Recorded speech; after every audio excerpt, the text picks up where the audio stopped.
Hello everyone and welcome to the 1:30 paper session on positive and humanistic psychology. My name is Ian Johnson. I'm a colleague of Daniel Jordan and I'll be your chair for this workshop.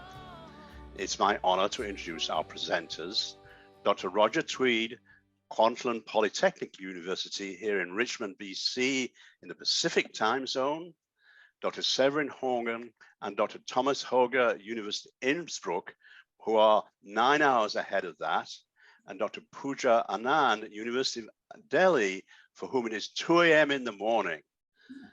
First, a logistical note about timing, and then we can begin. Dr. Tweed is a guest speaker, and it is allotted 20 minutes. The other presenters are allotted 10 minutes each. But because we only have 3 speakers for 1 hour, we'll make it more flexible and we'll give the other speakers 15 minutes each. And then the presenters would like to have a dialogue after they've finished and share their insights and opinions. So now let's begin by giving a warm welcome to Dr. Roger Tweed.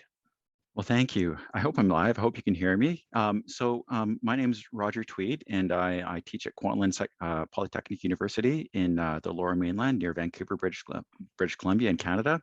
And what I'm going to do is I'm going to start by sharing my screen. And I think you'll probably still see a picture of me somewhere in the corner, but I will do that. I'm going to share my screen. There we go. Okay, so I'm sharing my screen. And the reason I'm doing this is because I want to do 2 things. There's not many of us here, I don't think. I think we're a fairly small group. And so I've got 20 minutes of stuff to talk about. I could talk for 20 minutes. I could talk for a lot longer. But it would be great to hear from you. So whether you're my fellow speakers or whether you're listening, it'd be great to hear from you. So what I'm going to do, I should have changed my slide already.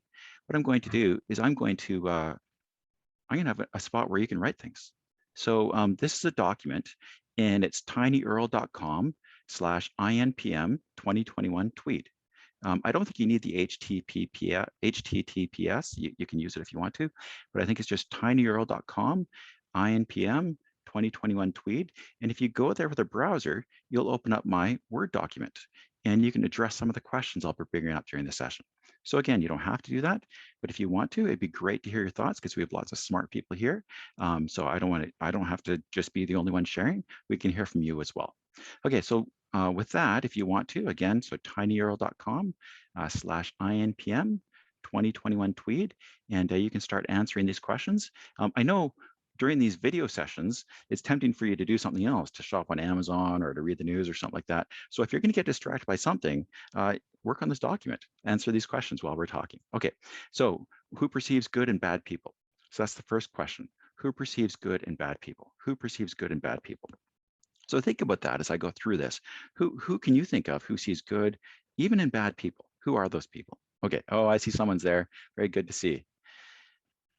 The Dalai Lama, great. Good to see people answering. Okay, while you do that, I'm going to tell a story. So the Pied Piper of Hamelin. There's a town called Hamelin. It's not a true story, of course, or at least it doesn't seem to be.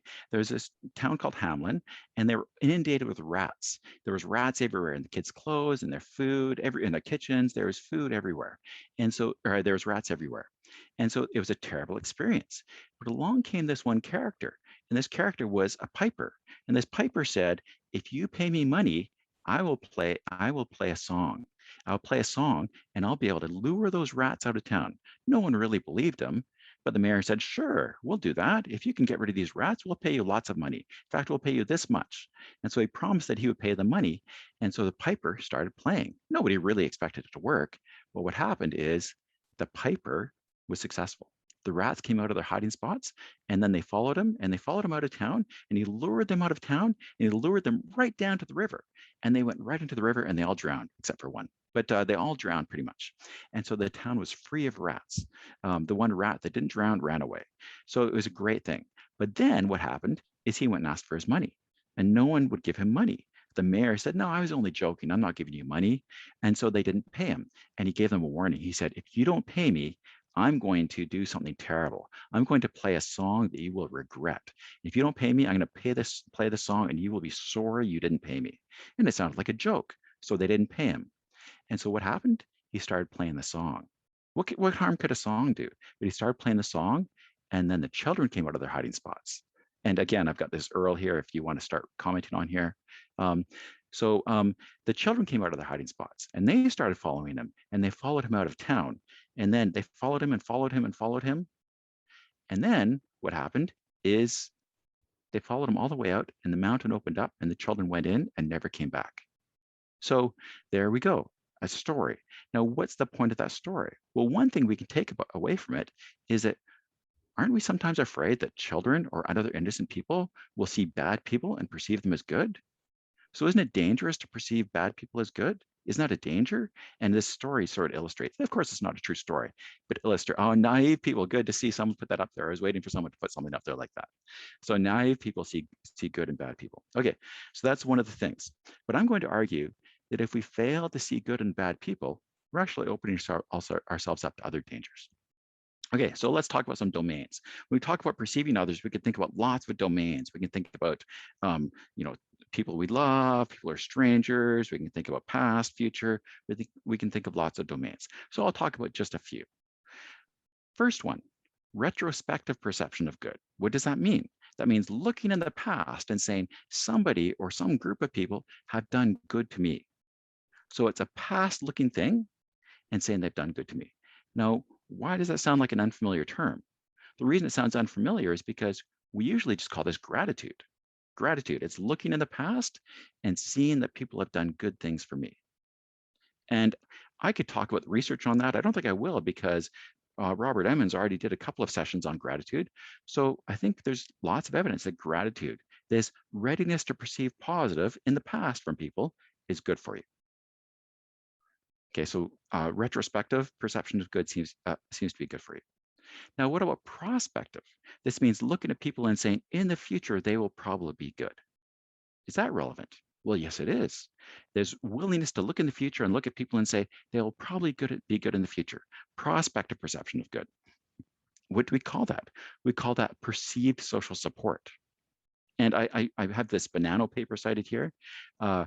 Bonanno wrote up this paper based on the study where they interviewed a whole bunch of people whose husbands were at least 65. They interviewed a whole bunch of people whose husbands were at least 65. Then they waited for their spouses to pass away, and a subset of them did. Then they studied those people, and they studied who coped well with the loss. One of the predictors of coping well was what they called instrumental social support. They ask you, if you had financial problems, do you have someone you could call who would help you out? If you needed something to be fixed around the house, do you have someone you could call who would help you out? If you needed help to go shopping, do you have someone you could call? So this is called prospective, or this instrumental social support, prospective perception of good in others. And it was one of the stronger predictors of coping well with loss. So this perception of perceiving others as good in the future seems to be good for you. And there's other research related to that as well. Now, the interesting thing is that there's some studies, I don't think I cited one of them, but there's some studies that suggest that perception is more important than reality. So perceived social support seems to predict psychological well-being better than actually things like how many friends you have or how supportive they actually are. So perception matters, maybe even more than reality.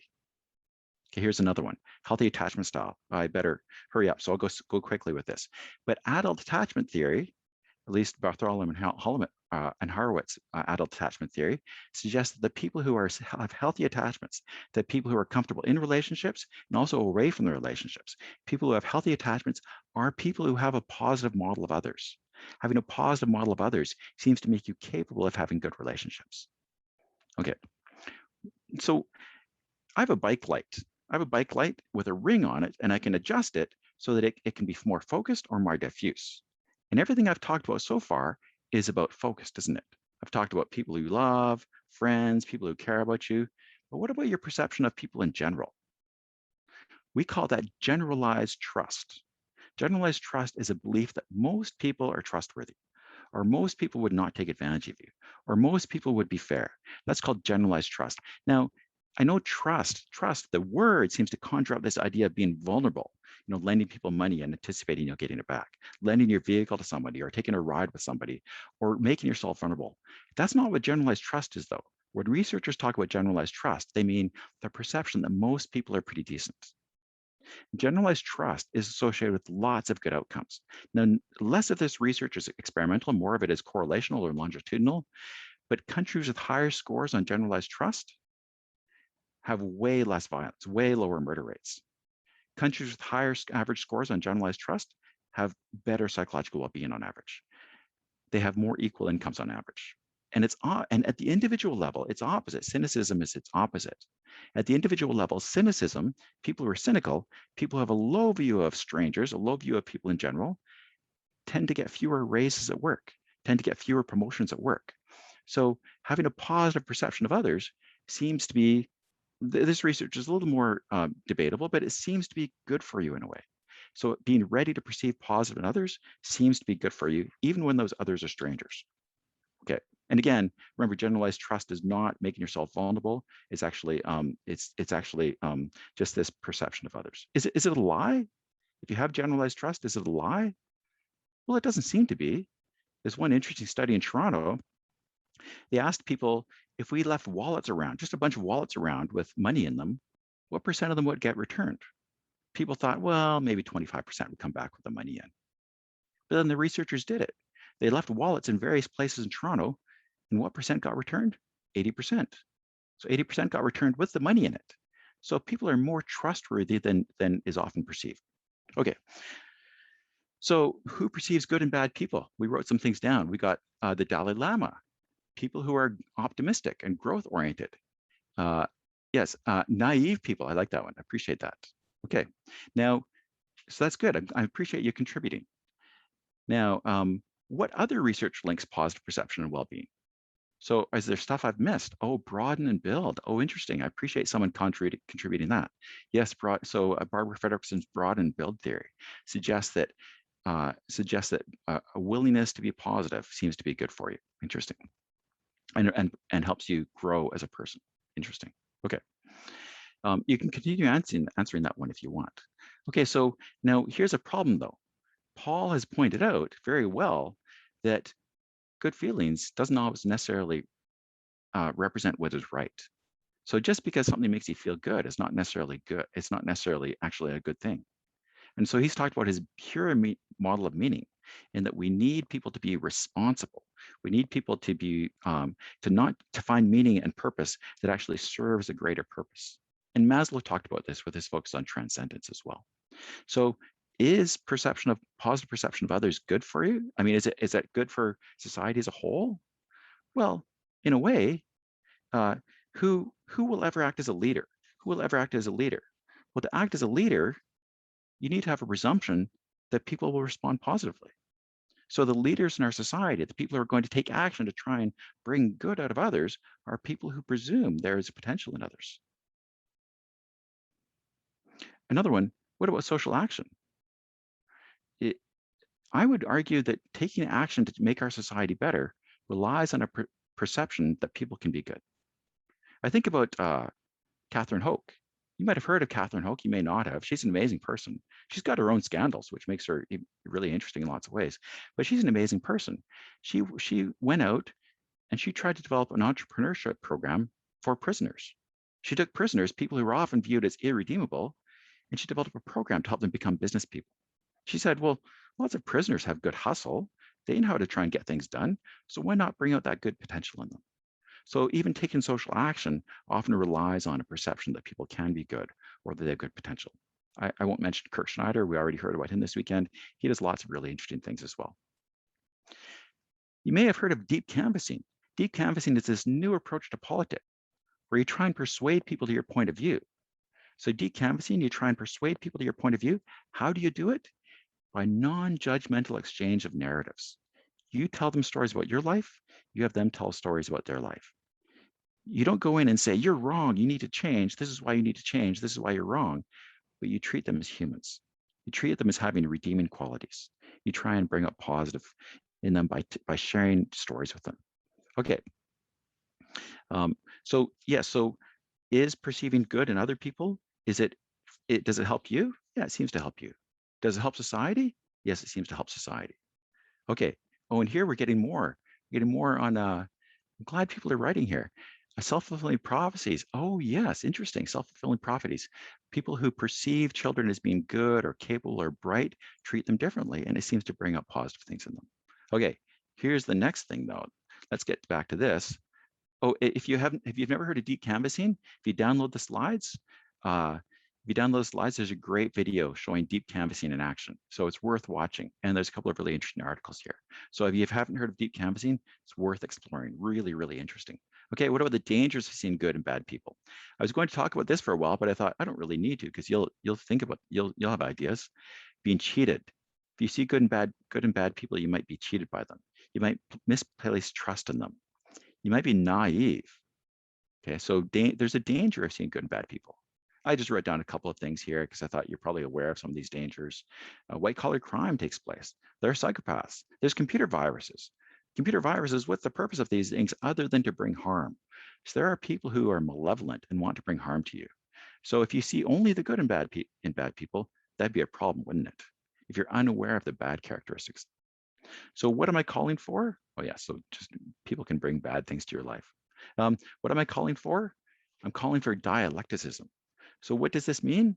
Dialecticism means there's opposing forces. It means when you look at other people, you see forces for good, and you also see forces for evil.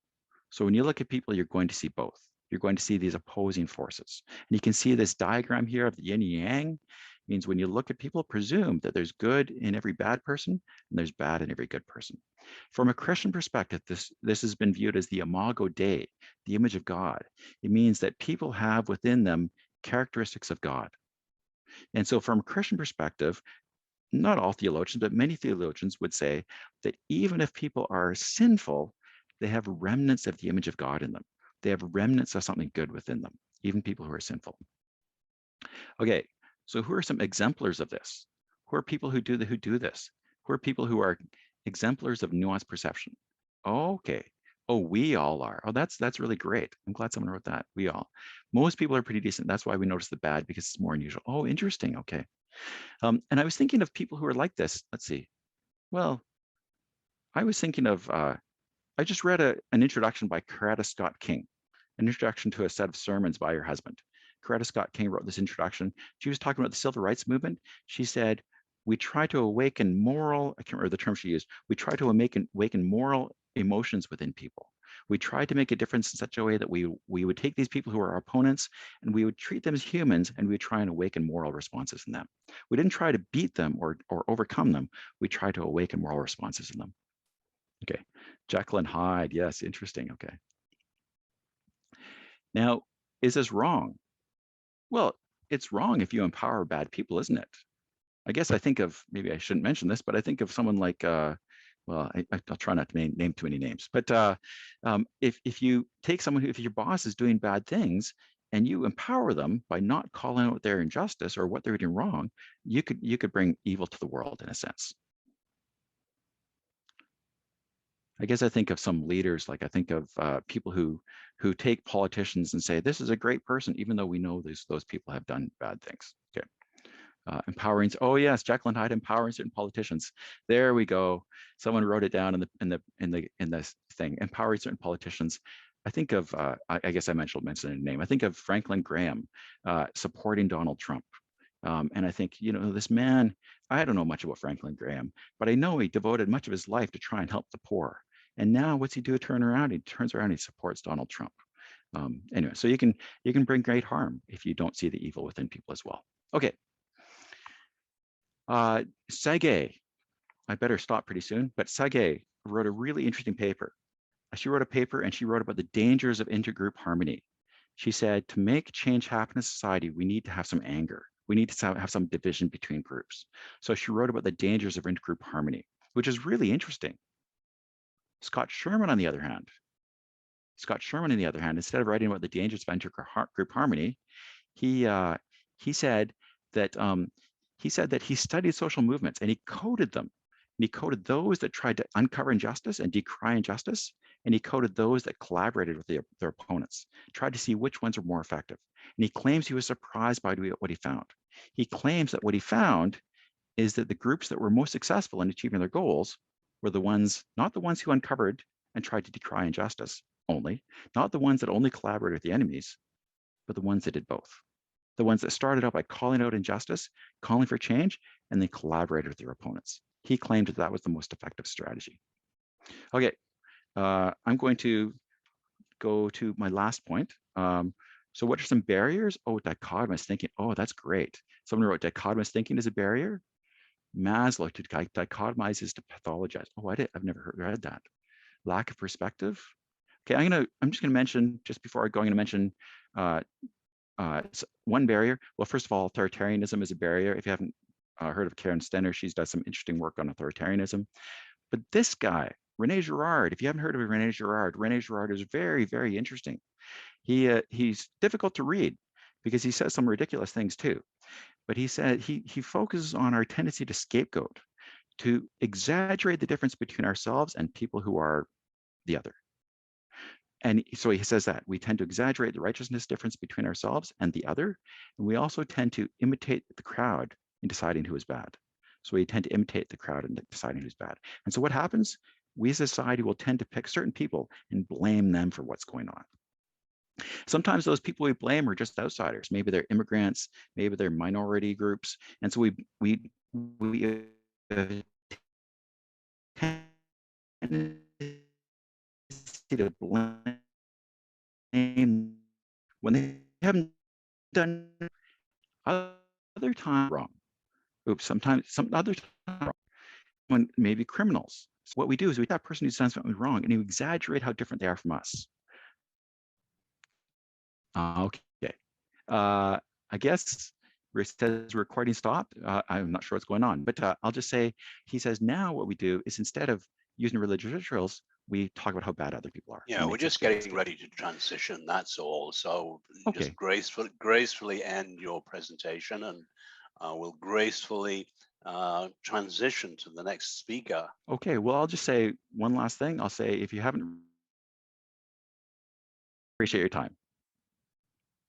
Okay, so next speaker, please. That would be,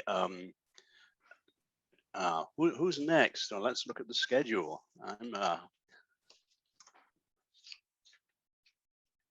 I think that should be me, right? Okay, Dr. Severin, please go ahead. Thank you very much. I really appreciate the chance to talk to all of you today. And also, thank you very much, Dr. Roger Tweed. You said before, the question is, will our presentations match? And I found one hook already, which is a dialecticism or dialectics. And so what I want to talk about today is presentation. Can you all see and hear that well? Yes? Yes, that's good. Humanistic ideals, social values, and personal meaning. Thank you very much. And dialectically constructing this normative foundation of work organization psychology, which is my field. And my co-author, that's Thomas Höge, and we're here at the University of Innsbruck, from where I'm talking to you today. As I said, 9 hours ahead, so it's pretty late already. So then also the conference sub-themes that I feel our presentation relates to: dialectics and responsibility on a personal institutional level. And this presentation will always have two levels. It will have the level of the content, and then it will have the level of the personal quest for meaning, the personal story. So it is a continuation of a presentation I did now 3 years ago in 2018 in Vancouver, and I had the really best experiences there. And there this quest for meaning started. And also, if you look at the motto at that time, courage, faith, and meaning, existential positive psychology's response to adversity. Well, we had a lot of adversity in between. And I also included some pictures of myself here just to show you there was some personal transition and transformation involved, which was outside, but I can assure you also some internal transition. So now again, the story, I talked about this in Vancouver at the last INPM meaning conference, in another number of other places. I took this, for example, to the University of Vienna, where we did a workshop with PhD students. And this all has to do is organized a lot on the auspices of the European Association of Work Organization Psychology. So they sponsor these small group meetings. We had one in the Netherlands and one supposed to be in Brussels, which was canceled. And now we hope that we may be able to do it this winter, but it's actually not sure. There were positive views. So here, finding meaning in shared values and ideals of people. So on the left-hand side, you see the local research group that we founded, ICROP, Innsbruck Group on Critical Research and Organizational Psychology. On the right-hand side, the Future of Organizational Psychology movement, an international network which has continued. In our we also tried to plan a conference in Innsbruck. We tried it 2 times. We had to postpone it. Now we hope we can do it in July 2022. Of course, we are all very welcome to join us if that will be possible. By the way, my slides are very crowded. I have a lot of material on them, but you can download them via the portal. So I have them there, and then I don't expect you to be able to read any of this. Many of them are more like icons for myself, so to remind me. Now, let's get back to the content level. So the starting point was a recent debate in the field of organizational psychology regarding the distorting effects of neoliberal ideology. And so Ball and Dosey, in an influential paper, have introduced this model of neoliberal ideology as influencing the field, but also society through these what they call political, social, and phantasmatic logics, and these content dimensions of individualism, competition, instrumentality, which kind of meets with earlier critiques of academic psychology as being like very much positivistic, taking a power, siding with the power perspective, and absence of a moral ethical framework. And this is where we actually, what we came in, or what we're trying to do today, basically an extension of this model, drawing on the social humanist, radical humanist philosophy of Erich Fromm. 3 elements: the dialectic construction of antipodes, the contrast of positive ideals, there's distorted ideologies, and the importance of relationships to self, others, and authorities as a structuring element, and we draw on social character theory to develop this. So this is actually the model that I will present to you today, and also if that's all you take away from this presentation, that's fine. You see on the highest level society, those political logics, individualism, competition, instrumentality, that's a dimension that Ball and Dosey established. And this dialectic construction of conceptual antipodes, the positive antipodes of individuation, solidarity, and emancipation, that was on the highest level. Then we looked at these logics on the workplace level, on organizations, and used this as a grid to evaluate flexible workplace practices. So these would translate into self-reliance, tournament situations, and economic rationalization on the one hand, where self-actualization and the common good and social transformation on the other. And now on the lowest level, which is maybe the most interesting, the idea we draw on psychoanalytic theory on these so-called phantasmatic logics, so these implied psychodynamic influences, and we said we labeled them as fantasies of success, superiority, and submission on the one hand, again would be self, others, and authorities, and on the hand side of the humanistic ideals, the idea of evolution, not in a biological sense, but in a sense of development, equality, and empowerment, again, these 3 pillars. And we, in this nomological network, we also integrated social alienation from critical sociology and the basic need satisfaction from humanistic social psychology, self-determination theory. And as a meta level, a meaninglessness with meaningfulness. So on the next 10 slides, I'm going to really run through very quickly because the time is pressing. And as I said, you're invited to download them. Just what we did here, you can see that is actually on the left-hand side, that article I talked about, and this broader idea that there are different streams in organizational psychology, humanistic and economistic.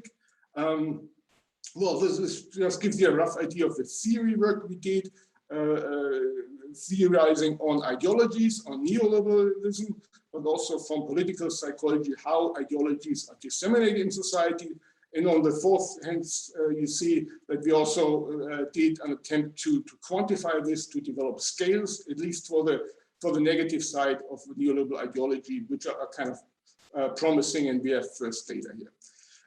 This is again this construction that I talked about, neoliberal ideology, the thesis, humanistic ideas as the antithesis, and these conceptual antipodes, and which we then took on the following levels, on the workplace level and the individual level.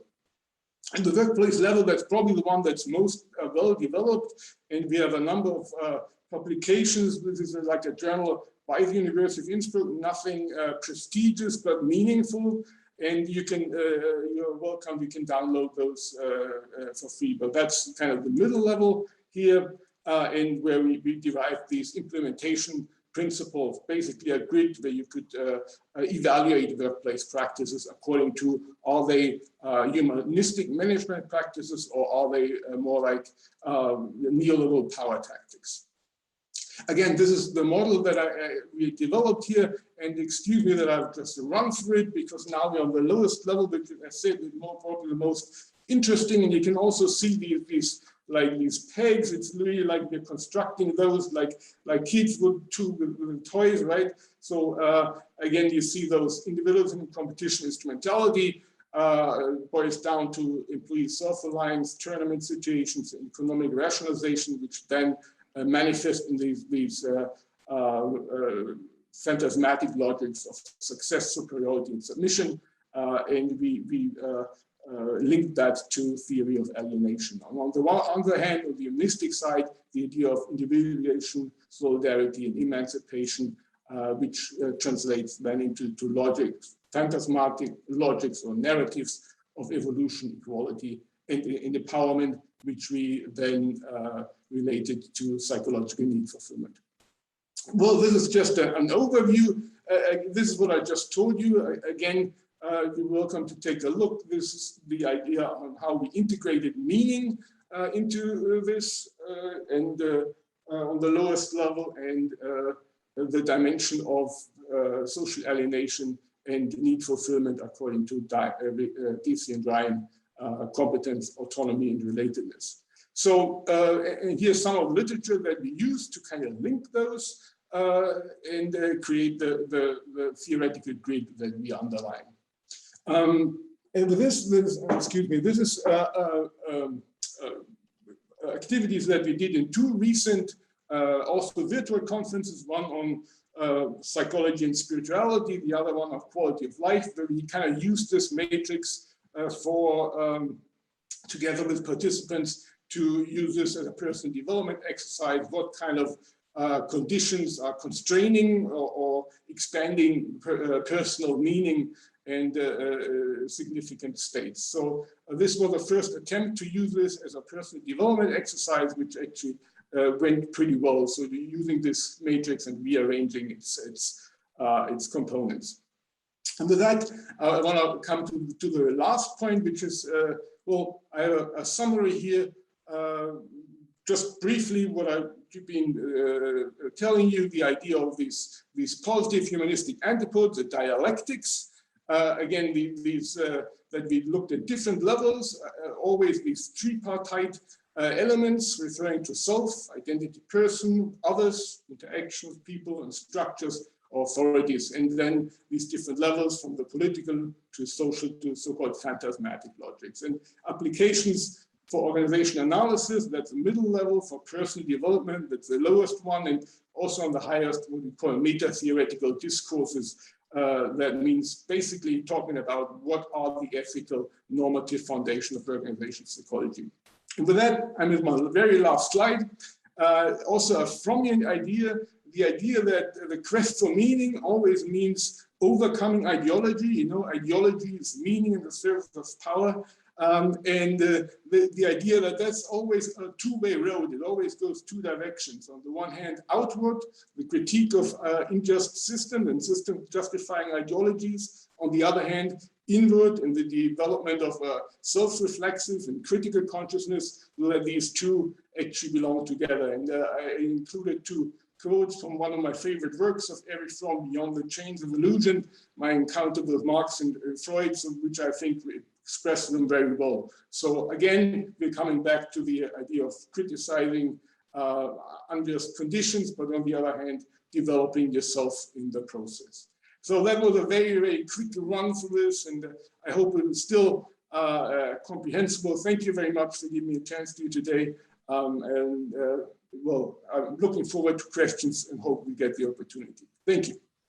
Thank you very much, Dr. Severin, and what an amazing overview of your work, and it'll take us a little while to digest it.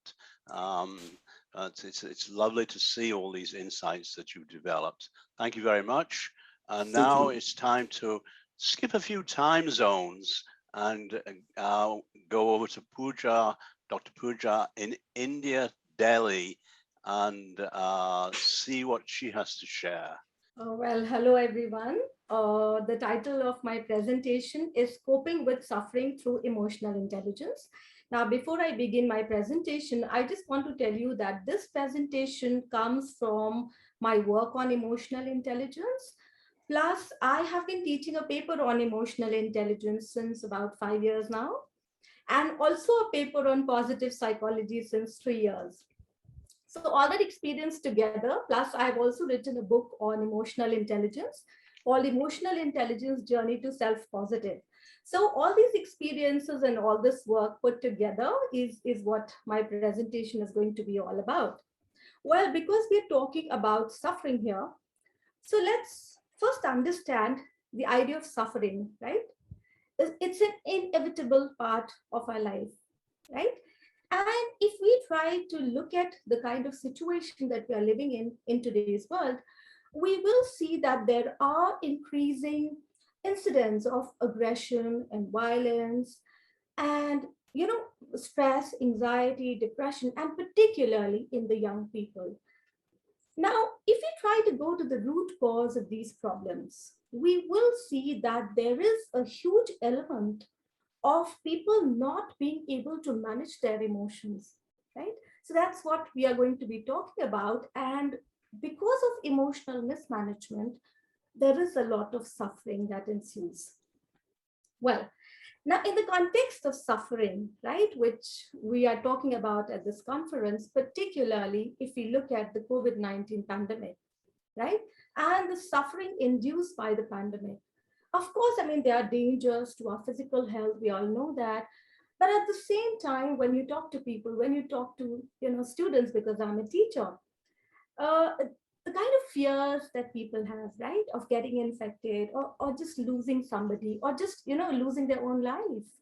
And a lot of us have also lost a family member during the pandemic. So those are the things that we're experiencing: grief, loss. And if you talk to young people, like I said, college students, you will see a sense of anxiety, a sense of hopelessness, a sense of meaninglessness. And therefore, whatever we are talking in this conference makes much more sense if you look at the context of the pandemic.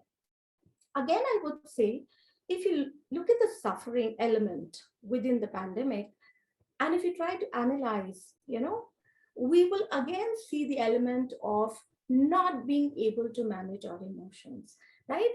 So from this background, my presentation would be particularly talking about two key issues at the beginning, and then I'll move on to my model. The two key issues are: first is rationality over emotions, and the second is toxic positivity. Okay, so the first is rationality over emotions. If you look at the way science has progressed, the way we talk, often you will see that we give a lot of importance to logic, to being practical. This is what we tell our children, right? This is what we tell our students. But we tell them not to be too emotional or not express their emotions, okay? So somewhere we have relegated emotions to the background. And we'll see what has happened because of that. Is we have this entire generation of young people who are having a lot of trouble just understanding their emotions or managing their emotions, or even understanding the emotions of other people, definitely. So this is the kind of world that we are living in today. And again, this kind of emotional turmoil, whether it's the context of the pandemic or pre-pandemic, you will see that this again sort of increases the suffering that we're experiencing. So that's one issue. The second is toxic positivity. Now, I wanted to talk about this over here because this is sort of like a dangerous trend which I am witnessing, particularly in social media. I remember when the second wave came, particularly, in our country, in India, a lot of us lost a family member. And then I was seeing all these posts on social media, Instagram, Facebook, just be happy. And you have to be resilient, you have to be optimistic. So all that I just did not understand. I mean, I teach positive psychology, and yes, I am a big supporter of positive psychology, but this is not what the positive psychology has to do, right? Telling people to be happy all the time. So toxic positivity. I think this comes from, I think, a larger debate in psychology, which is when we categorize emotions as positive and negative. Even today, we refer to certain emotions as positive, like happiness, like contentment, like love, and certain emotions as negative. And I think the criticism of positive psychology comes from that focus, which is slightly more on positive emotions as it is on negative emotions. So that's the kind of criticism being sort of directed at positive psychology. So all this is not helping us, right? And I don't think positive psychology will go any further if we just keep on sort of embarking on positive emotions. It will rather further aggravate the misery of the people. So if someone has lost a family member, you just can't go to them and tell them to be, happy, or just get over with it. Not possible, right? So we need to tell people, and this is a huge misunderstanding. I think somewhere we are creating that in the eyes of the public. When we talk like that, when we say positive emotions, negative emotions, it conveys a different kind of meaning to the general public, right? We are more concerned about publishing our papers, but how many people read those articles? I'm sorry to say, being a professor myself, so we need to bring those ideas, and we need to sort of break these myths in the general public. I think that's really, really important. So we need to tell people that each emotion is important, okay, and not sort of assigning these loaded terms.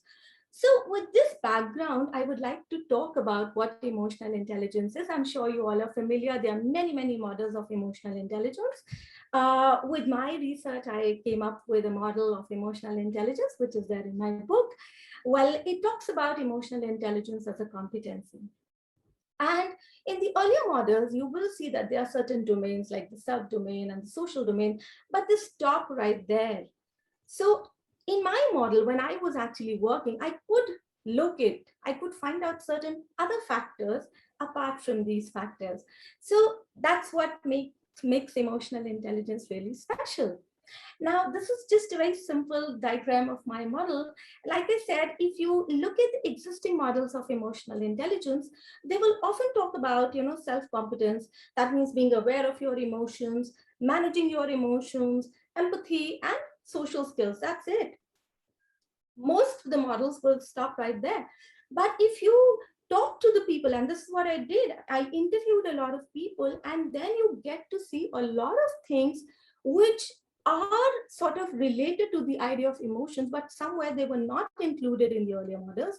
And these are the things which I'm going to be talking about in detail slightly later.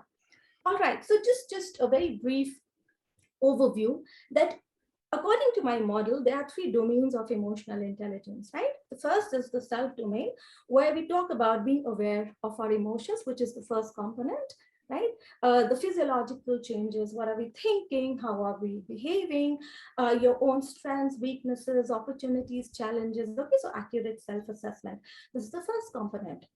The second is, what do you do when you know what you're feeling, right? What do you do about it? So the second is emotional self-management, impulse control, delaying gratification, right? So managing your emotions, particularly the distressing emotions. The second is social competence. So after you sort of worked on yourself, you also go out to the world and you sort of try to understand the perspective of another person, which is the third sort of component, which is empathy. So you try to understand the perspective of another person from their point of view, or which is called perspective taking. And the fourth is the social skills, right? Trying to maintain relationships with other people. So it includes a lot of things. First is a very understanding that relationships are the key to well-being. All the latest research is showing that, right? Then communication skills, conflict resolution skills, and also the idea of developing others, not just your own self. Like I said, so these are the things which are there in the earlier models.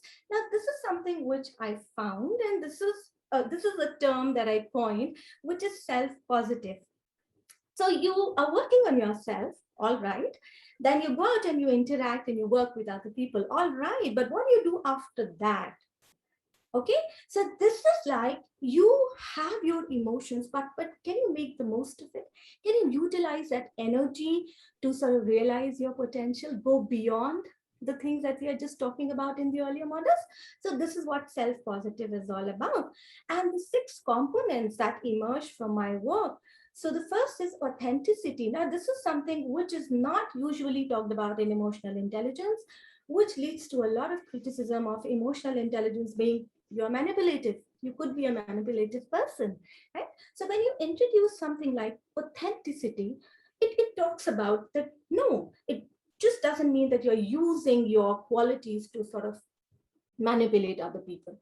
So authenticity is one. The second is positive emotional balance. Yes, as much as we are trying to talk about negative emotions, yes, but you know, in everyday life, it always pays you better when you're optimistic, right? When you're happy, but at the same time, not negating negative emotions, so-called negative emotions. Then the third is emotional resilience, which is bouncing back from adversity. Then self-compassion. We often talk about, you know, being kind towards others, being compassionate towards others, but I think this is really important that we are also kind to our own selves. Then the idea of self-confidence, believing in your own efforts, believing in your own, you know, values, and standing up for yourself, I would say. And then self-motivation. I think this is really, really important. And this is what I meant when I said, what are you doing with your emotions, right? So motivating yourself to reach the goals that you've set. All right. So now we've talked about suffering, okay? And then we've talked about emotional intelligence. And then we've sort of centered on the third domain, which is self-positive. So how could we use self-positive, let's say, to cope with suffering, right? And we could just take the context of the pandemic, for example. Now, when you look at self-positive, it would sort of change the way you perceive a particular situation.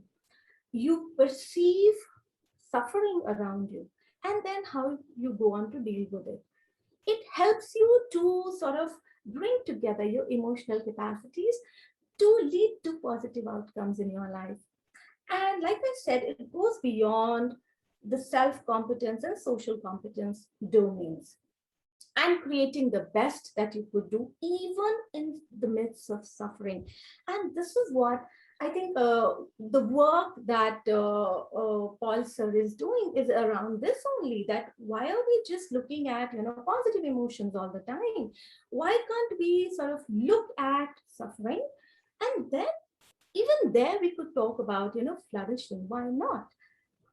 So to sort of sum it up, I hope I was able to sort of be in time with my presentation. So the last slide is coping with suffering through emotional intelligence. So just to bring everything together is that, like I said, I mean, we need to sort of make a system or develop a system where we teach our children, we teach our students that emotions are not something to be sort of brushed under the carpet. We need to experience our emotions, we need to manage our emotions, and they are as good as being logical or practical, okay?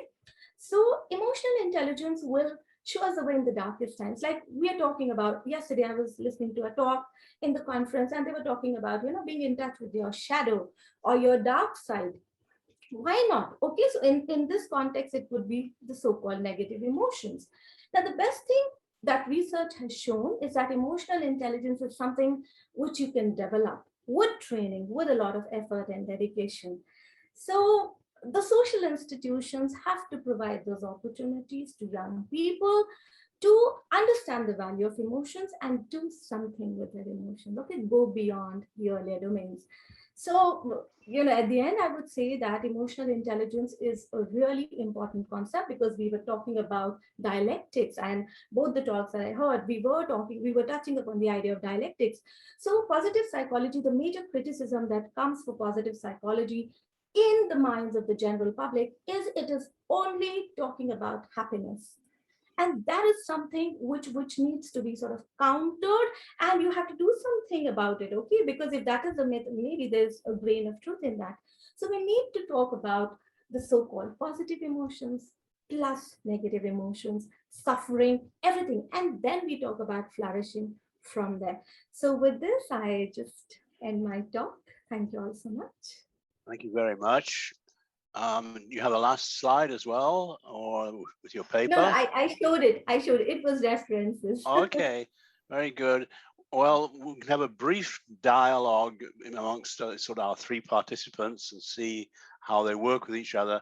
And I want to add very quickly a little thing that I have to share. It's a book called The Language of Emotions. Okay. And it's non-academic, but it says that each emotion is a source of information, and you explore the information in each emotion. And an emotion can be in balance and healthy, or it can be overloaded and unhealthy.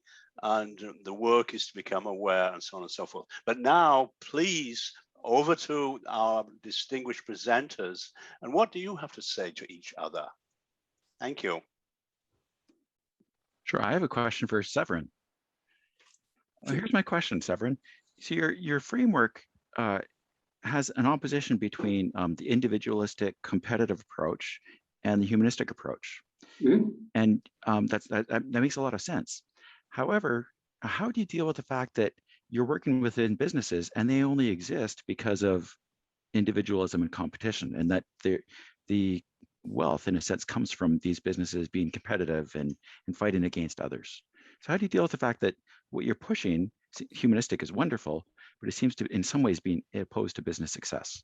What do you think? I think you're right to some extent, but I think that itself is wrong.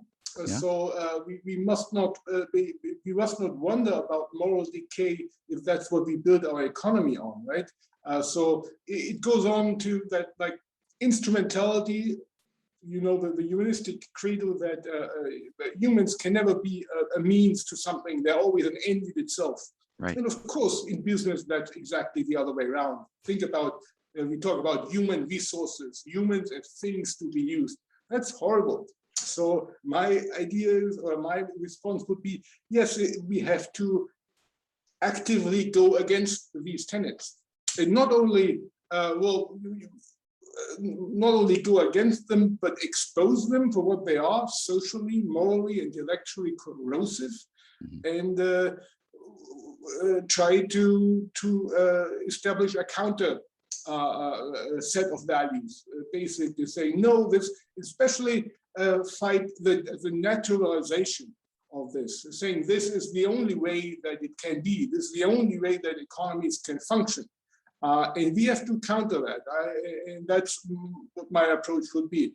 And keeping with the dialectics, well, we have to live with the tensions and maybe emphasize or amplify the tensions, and say, yes, our approach is antagonistic to what's there at the moment. So you must run into some opposition as well, because that's how you know that you're on the right path, right? Thank you. I appreciate that. Thank you. But yes, you hit the problem of the nail. I know that's humanism, right? Yeah. Can I ask a question to Dr. Anand, or maybe a comment? I was very impressed by you, actually, how you summed it up in the end. I like the idea of toxic positivity, and also the idea that you should not complain. And, you know, being a critical researcher, I think that it is good to point out what's wrong with things. So I really liked actually how you summed this up and in the end, in the idea of you shouldn't complain, you should always look at positive, and also that in the common perception, that's what positive psychology is about, and that's why I think existential positive psychology has this twist of integrating the negativity. So I very much resonated with me. Thank you so much. Thank you. So I just, Dr. Anand, do you have anything to add before we begin to finish? Oh, well, I think the question which Roger sir had asked Severin, I think I would just like to add to that is that when we're talking about, you know, when we look at individualism, right, or when we look at collectivism, we look at them in terms of being poles apart. But somewhere if we just go to one end, there are dangers associated with any of the extremes, I would say, right? If you look at individualistic societies, there are a lot of gains for individuals, right? In terms of emotions, in terms of achievement, in terms of just their general well-being. But again, there are dangers there as well. You could just think about yourself and be all narcissistic. That could be the danger. But at the same time, you know, in collectivistic cultures also, you're killing that element of achievement or just standing out or being unique. So that's the danger. But the good part is that you have that safety net of the group. So somewhere, if we just keep on talking about, you know, extremes, that's the problem. Somewhere, you know, a bit from here and a bit from there, and all these, you know, good values need to be inculcated, and the extremes wouldn't do any good, I would say. Neither of those. So thank you. So thank you for an amazing international experience of meaning research, and the gods of time are moving along, and the next session is about to begin. So I'd like to thank you all so much. I hope you enjoyed our session. Hope you got a lot out of it, and looking forward to whatever mysteries are going to unfold next. Thank you. Thank you. Thank you very much. Enjoyed it a lot. Thank you. Cause I'm made of stardust, and my soul can reach beyond the stars. The deeper